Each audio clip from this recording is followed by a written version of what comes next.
प्रस्तावना। हम डॉक्टरों का बीमारियों की ओर झुकाव ज़्यादा होता है। हम सिर्फ बीमारियों का अध्ययन करते हैं और उनकी तलाश करते हैं। हमें बीमारियों के इलाज के लिए प्रशिक्षण दिया जाता है और इसीलिए हमें दवाइयों के बारे में पता होता है।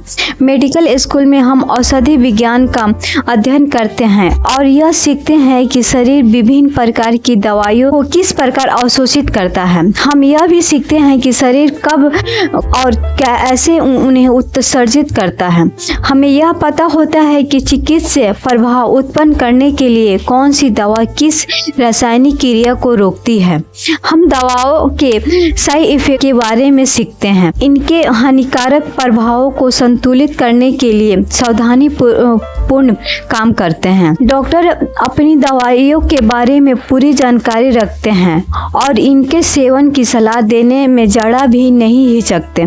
पल भर के लिए सोचे कि उच्च रक्तचाप, कोलेस्ट्रॉल के बढ़ते हुए असर, डायबिटीज मेलिटस, अर्थराइटिस, हृदय रोग और डिप्रेशन के लिए जो दवाएं हमारे मरीज ले रहे हैं वे तो सिर्फ गिने चुने नाम हैं। संक्रामक बीमारियों के विरुद्ध लड़ाई के लिए एंटीबायोटिक्स के इस्तेमाल और इनकी खोज के परिणाम स्वरूप दवाओं के प्रति हमारी फिलॉसफी ने बीमारियों पर आक्रामक का रूप ले लिया है। चिकित्सा समुदाय अपने इस आक्रामक रुख के साथ 21वीं सदी में पहुंच गया है और विभिन्न गंभीर क्षयकारी बीमारी का इलाज करने का प्रयास करता है। सन 1997 में हुए एक अध्ययन के मुताबिक सिर्फ अमेरिका में 2.5 अरब से अधिक दवाइयों के पर्चे लिखे गए हैं। पिछले 8 सालों में दवाइयों की बिक्री भी 2 गुना से अधिक हो गई है।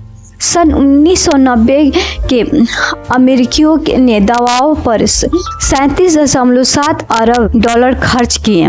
सन 1997 में यह खर्च बढ़कर 78.9 अरब डॉलर हो गया।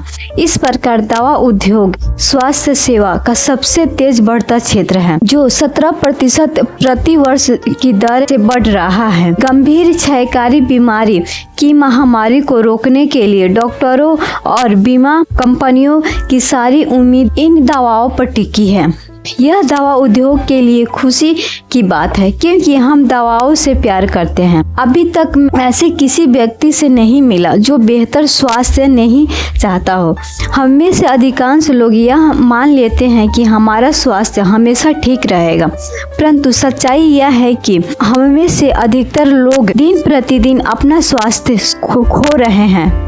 मैं इस बात को अच्छी तरह जानता हूँ क्योंकि स्वास्थ्य सेवा मेरा पेशा है।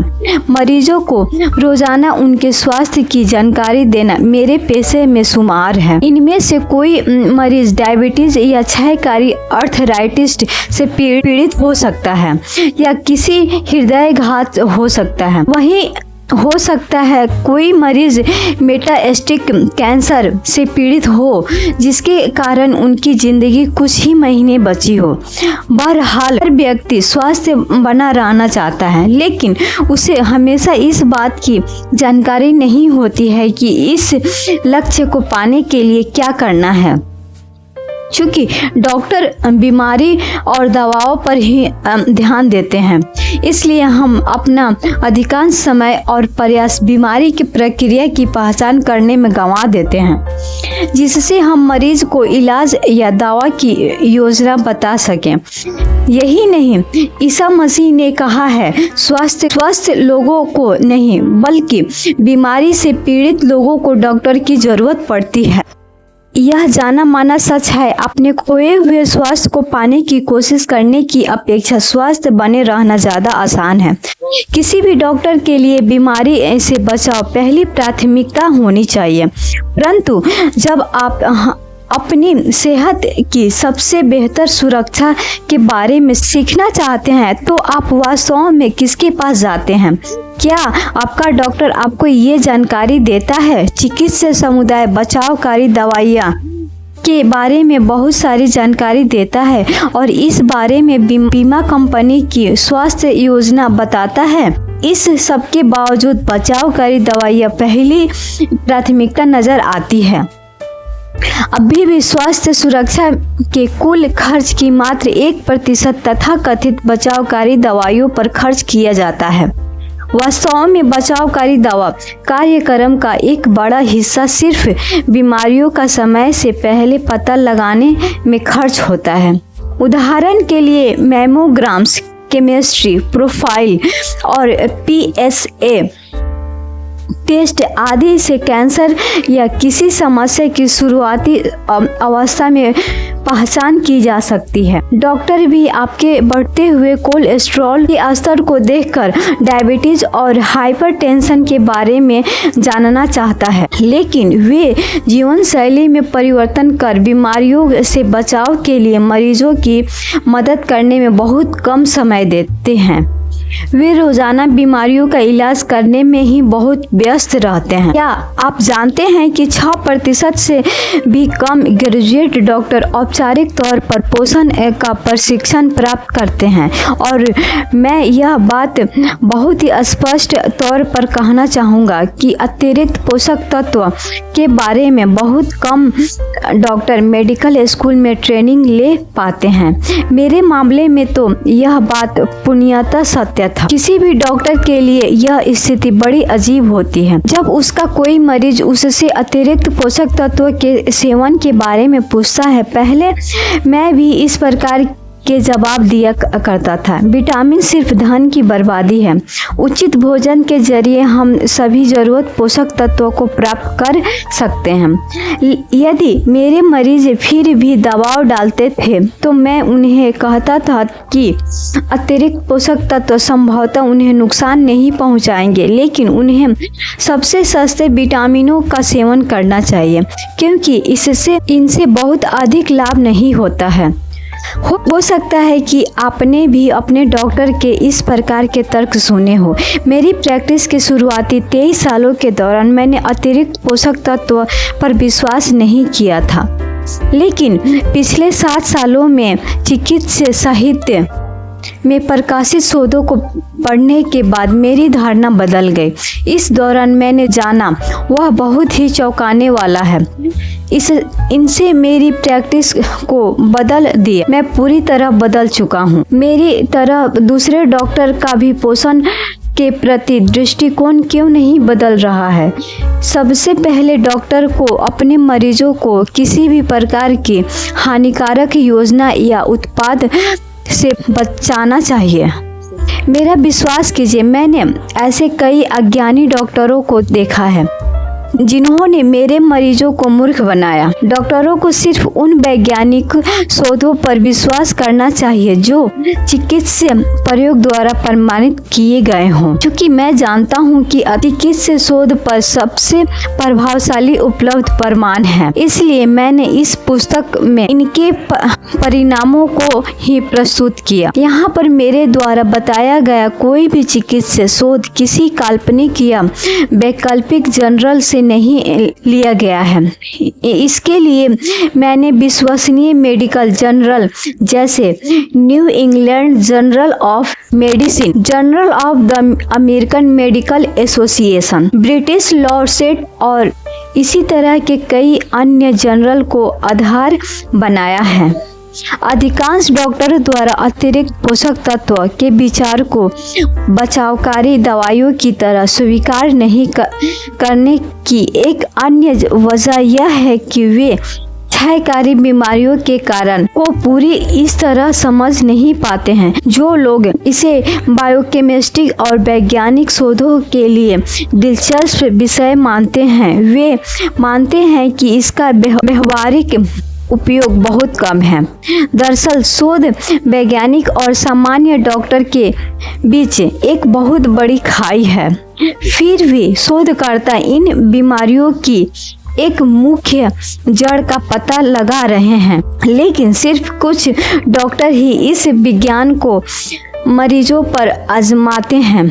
डॉक्टर मरीजों में इन बीमारियों के विकसित होने का इंतजार करते हैं और फिर इलाज करना शुरू करते हैं। डॉक्टर हमेशा दवा कंपनियों को नई थेरेपियों के साथ नई दवा को विकसित करने का रास्ता प्रदान करते हैं। जैसा कि आप इस पूरी पुस्तक में जानेंगे कि हमारा शरीर ही गंभीर क्षयकारी बीमारियों के विरुद्ध सबसे बेहतर सुरक्षा प्रदान करता है। न कि डॉक्टरों द्वारा लिखी गई दवाइयों। हालांकि अधिकतर डॉक्टर यहाँ पर बताए गए सिद्धांतों को अभी तक नहीं समझते हैं, क्योंकि मैंने अपने कई मरीजों पर इन सिद्धांतों को आजमाया है। इनके नतीजे किसी चमत्कार से कम नहीं हैं। मैंने मल्टीपल स्क्लेरोसिस के ऐसे बहुत से मरीजों का इलाज किया जो व्हीलचेयर से उठकर एक बार फिर चलने लगे। कार्डियोमायोपैथी के कई मरीजों का नाम हृदय प्रत्यारोपण सूची से हटाने में उनकी मदद की। कैंसर के कई मरीज फिर से ठीक हो चुके हैं। मैकुलर डिजनरेशन के मरीज की आंखों की रोशनी में उल्लेखनीय सुधार हुआ और फाइब्रोमाइल्जिया के मरीज भी अपनी स्वास्थ्य जिंदगी की तरफ लौट चुके हैं। पोषक दवा एक सामान्य मुख्य धारा की बचावकारी दवा है। जैव रासायनिक शोध के इस युग में हम शरीर की प्रत्येक कोशिका के हर हिस्से में होने वाली गतिविधि की जानकारी लेने में सक्षम हैं। इसी कारण गंभीर क्षयकारी बीमारी की छोटी से छोटी जानकारी भी प्रकाश में आ रही है। इस स्थिति में मेडिकल प्रमाण जानने के इच्छुक डॉक्टरों को मैं यह पुस्तक पढ़ने की सलाह देना चाहूँगा। यदि आप बीमार हैं तो यह उम्मीद न करें कि आपका डॉक्टर तुरंत ही आपकी सारी समस्याओं को जान जाएगा। मेडिकल के क्षेत्र में विटामिन एक महत्वपूर्ण और प्रभावशाली मुद्दा है। क्या आपका डॉक्टर पोषक तत्व के बारे में जानता है? चिकित्सा साहित्य में किए गए मेरे 7 सालों के व्यक्तिगत शोध का परिणाम है। मैं भी इससे तत्काल सहमत नहीं हुआ था। यह सही है कि अधिकांश डॉक्टरों की तरह लोग भी पोषक दवाइयों से अनजान रहते हैं, लेकिन सच्चाई क्या आपका डॉक्टर पोषक तत्व के बारे में जानता है? में है। अच्छी खबर यह है कि आपको पोषक दवाओं की शुरुआत के लिए डॉक्टर बनने की जरूरत नहीं है। आप भी अपनी सेहत को बनाने के लिए जागरूक बन सकते हैं। एक बदला हुआ डॉक्टर। मैं जानता हूँ कि आपने मेरे बारे में पहले कभी नहीं सुना होगा। मध्य पश्चिमी के एक छोटे से शहर में प्रैक्टिस करने वाले डॉक्टर के बारे में आपको जानना भी क्यों चाहिए? सही सवाल। इसीलिए मैं चाहूँगा कि आप इस पुस्तक का प्रत्येक पृष्ठ पढ़ें। मैं चाहूँगा कि आप भी मेरी ही तरह एक सफ़र पर चलें। आइए अब मैं आपको भी उन मेडिकल प्रमाणों के बारे में बताता हूँ जिन्होंने मुझ में यह विश्वास पैदा किया कि अतिरिक्त विटामिन से स्वास्थ्य को सुरक्षित कर बेहतर बनाया जा सकता है। मेरा निवेदन है कि आप इस पूरी पुस्तक को एक बार जरूर पढ़ें। मैं जानता हूँ कि लोगों में यह प्रवृत्ति होती है कि वे उसी विशेष अध्ययन को पढ़ते हैं जो उनकी स्वास्थ्य समस्या से संबंधित होता है, लेकिन यह महत्वपूर्ण है कि आप अपने शरीर की कार्य प्रणाली की आधारभूत जानकारी प्राप्त करें और यह समझें कि इसे सुरक्षा पाने तथा स्वस्थ बने रहने के लिए किन चीजों की जरूरत होती है। एक आखिरी निवेदन, क्योंकि यह आपके स्वास्थ्य और जिंदगी का सवाल है, इसलिए मैं चाहता हूं कि आप मुझे सुने और